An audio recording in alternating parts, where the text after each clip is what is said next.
Bismillahirrahmanirrahim. Assalamu alaikum. Welcome back, students. Hope you all are fine. Hopefully, you are done with the writing of Unit 10. Most of the students have shared their writings with me. जिन्होंने मुझसे अपनी writing shares नहीं की, kindly quickly कर लीजिएगा. अब हम आज कर रहे हैं अपना unit 11 an old man and rates. आपने सबसे पहले इसका टाइटल पेज अपनी कॉपी में ड्रॉ कर लेना है. अच्छा सा करके कोई ड्राइंग कर लीजिएगा, कलरिंग कर लीजिएगा. प्यारा सा एक टाइटल पेज आपने बनाना है. इसके बाद पेज नंबर 72 आप ओपन करेंगे. इस यूनिट में हम सिर्फ करेंगे ग्रामर और राइटिंग. दो टॉपिक्स हमने करने हैं, ग्रामर फोकस और राइटिंग फोकस. ग्रामर फोकस में हमारा जो आज का टॉपिक है वो टॉपिक हम करने जा रहे हैं बी, डू एंड हैव. ये तीन वर्ड्स हमें दिए गए हैं जिन्हें हम ऑक्सिलरी वर्ब्स भी कहते हैं. इन वर्ब्स का इस्तेमाल मेन वर्ब्स और हेल्पिंग वर्ब्स दोनों तरीक़ों से किया जाता है. मेन वर्ब क्या होती है? अ main verb represents the main action in a sentence. For example, eat, drink, etc. Main verb किसी भी सेंटेंस के अंदर मेन एक्शन को कहा जाता है. For example, eat, drink, etc. वगैरह. ठीक है. Helping verb. A helping verb comes before the main verb and adds to its meaning. Helping verb का इस्तेमाल हम मेन वर्ब के साथ करते हैं, उससे पहले. मेन वर्ब से पहले इसका इस्तेमाल होता है और ये मेन वर्ब में थोड़ी सी मीनिंग्स को ऐड कर देता है. आगे देखते हैं. आपको बुक में यहाँ पर एक टेबल बना हुआ दिया हुआ है. Read the examples given below. Observe the use of the forms of be, do and have both as main and helping verbs. आपको यहाँ पर दिया गया है काम. आपने जो है वो सीखना है कि कैसे आप बी, डू और हैव से रिलेटेड हेल्पिंग वर्ब्स को मेन वर्ब्स और हेल्पिंग वर्ब्स दोनों तरीक़ों से इस्तेमाल कर सकते हैं. ठीक है. जब तक कि आपको समझाऊंगी नहीं ना तो ये आपको उतने अच्छे से क्लियर नहीं होगा.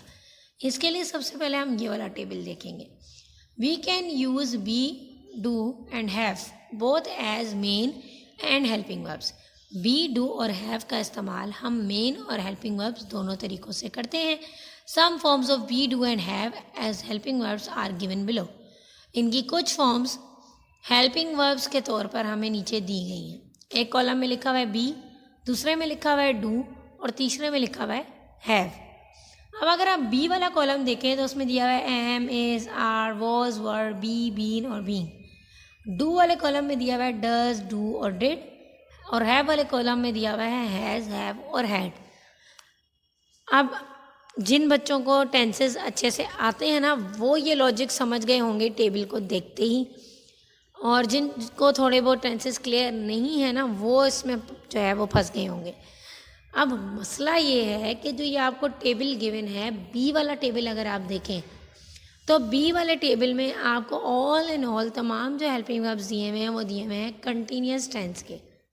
सारे के सारे वो किसके दिए हुए हैं आपको?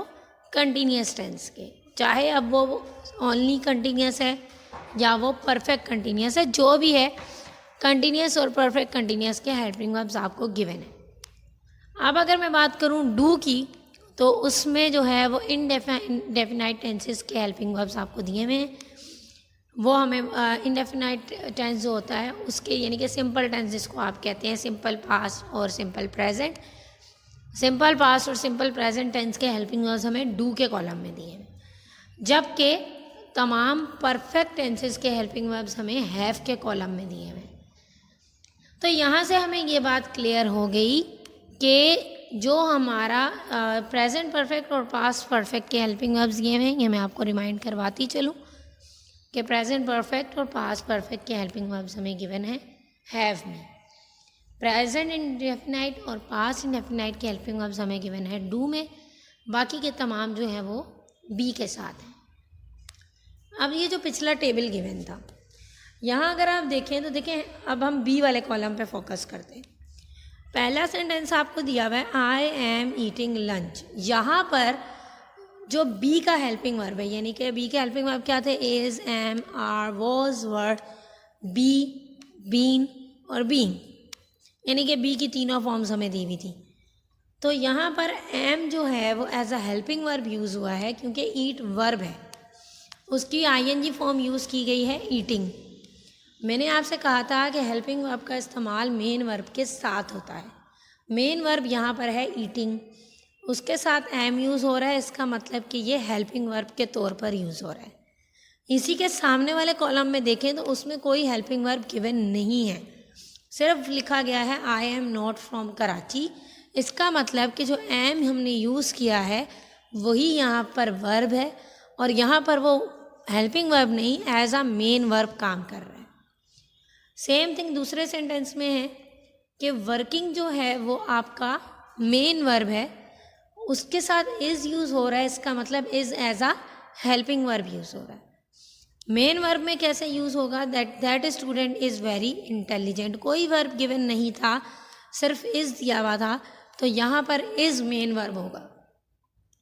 सेम बाकी तमाम सेंटेंसेस में भी यही प्रोसीजर गिवन है। They are playing in the garden और you are from France. I was feeling happy, I was happy. Main verb के साथ जब यूज़ होगा is, am, are, was, were, be, been और बीइंग, तो वो हेल्पिंग वर्ब की फॉर्म में यूज़ होगा। अगर सेंटेंस में कोई वर्ब नहीं गिवन है और इनमें से कोई वर्ड दिया हुआ है तब वो वहाँ पर एज आ मेन वर्ब काम करेगा। जो भी वर्ड आपका बी का है, डू का है या हैव का है, वो आपका एज आ मेन वर्ब काम करेगा अगर दूसरा कोई वर्ब गिवन नहीं है। They were going for a walk, they were here, a house will be build, I will be 12 this November, they have been talking for an hour, I have been here before. ये तो B का काम हो गया। अब आ जाते हैं do पर। डू पर देखें, you do not like ice cream.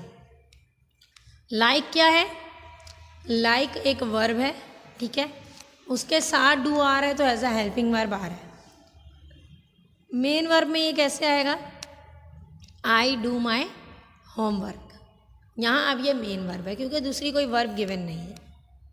She does not go to college, यहाँ पर गो वर्ब है तो डज नॉट हेल्पिंग वर्ब हो जाएगा।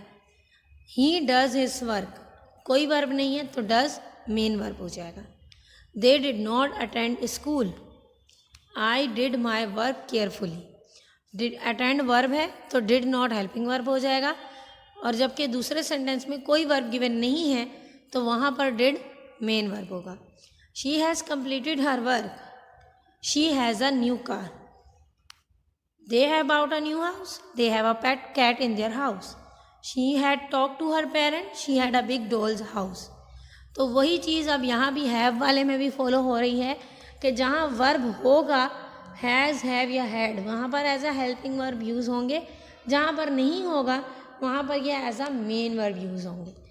अब नीचे आपको दिया गया है question, make sentences of your own using forms of be, do and have both as helping verbs and main verbs. आपने सेंटेंसेस अपनी तरफ से बनाने हैं फॉर्म ऑफ बी, डू और हैव यूज़ करके। दोनों को आप एज अ हेल्पिंग वर्ब और मेन वर्ब यूज़ कर सकते हैं। अब बात करते हैं हेल्पिंग वर्ब्स की। Martha is studying in her room, grandfather was praying in his room. इस सेंटेंस पे हमने देखे पॉइंट कर दिया है इसको, और दूसरा सेंटेंस हमारा नीचे था, grandfather was playing in his room. अब Martha is studying in her room और grandfather was playing in his room. इनमें देखें इज और वॉज मैंने मार्क कर दिए हैं कि ये हेल्पिंग वर्ब है, और स्टडिंग और प्रेइंग हमारा क्या हो गया, मेन वर्ब, क्योंकि इज और वॉज उससे पहले आ रहे हैं मेन वर्ब से, इसलिए वो हेल्पिंग वर्ब है। और मेन वर्ब्स आपको दिए गए हैं जो मेन एक्शन होता है सेंटेंस में। अब आ जाते हैं कि helping verbs are use before verbs that end in ED और आईएनजी। हेल्पिंग वर्ब्स हम उन सेंटेंसेस से पहले या उन वर्ब से पहले यूज़ करते हैं जो आईएनजी या ईडी पर एंड हो रहे होते हैं। कोई भी वर्ब जो ईडी यानी कि थर्ड फॉर्म में है या आईएनजी फॉर्म में है, उससे पहले हम हेल्पिंग वर्ब्स यूज़ करते हैं। I am enjoying a beautiful scene at the sea shore. तो ING वर्ब था, हेल्पिंग वर्ब हमने एम यूज़ किया। देखें यहाँ दिया हुआ है many sea girls are flying over the sea. Flying ING form थी, हमने हेल्पिंग वर्ब आर यूज़ किया। अब बी का मैं दोबारा से बता देती हूँ कि it will be use with all continuous and perfect continuous tenses. For example है is, am, are, was, were, will be, shall be, have been, has been, had been and have. Being के साथ भी इस्तेमाल होता है ये तमाम के तमाम कंटिन्यूस के साथ, चाहे वो प्रेजेंट है, चाहे वो पास्ट, चाहे वो कंटिन्यूस है, चाहे वो परफेक्ट कंटिन्यूस है। डू का इस्तेमाल होगा सिंपल पास्ट और सिंपल प्रेजेंट के साथ। पास्ट का टी लगाना मैं भूल गई थी, so ignore it. For example do, did और डज हमारे पास आ गया है, तो इस तरह के जो वर्ड्स होंगे वो डू की फैमिली में आएंगे। हैव जो है वो उसकी फैमिली में आता है, हैव, हैज़ और हैड। इसका मतलब कि ये परफेक्ट टेंसेस में यूज़ होगा। इसी के साथ ही अपनी वीडियो को एंड करते हैं। एक दफ़ा आपको रिव्यू दे देती हूँ कि हमारी बी की फैमिली में तमाम कंटिन्यूस टेंसेस आते हैं, चाहे वो कंटिन्यूस हैं, चाहे वो परफेक्ट कंटिन्यूस हैं, is, am, are, was, were, be, been और बीइंग। हमारी डू की फैमिली में आते हैं पास्ट और प्रेजेंट सिंपल, जिसमें डू, डिड और डज यूज़ होता है। और हैव की फैमिली में आते हैं परफेक्ट टेंसेस, यानी कि हैव, हैज़ और had. Hopefully this video is clear to you. In case of any queries you can contact me. थोड़ा सा डिफ़िकल्ट था क्वेश्चन, टॉपिक थोड़ा सा डिफ़िकल्ट था because it is new for you guys, but I have tried my best to clear it as simply as possible. अगर आपको कोई भी क्वेरी हो तो आप मुझसे ज़रूर पूछिएगा। तब तक के लिए टेक केयर, अल्लाह हाफिज़।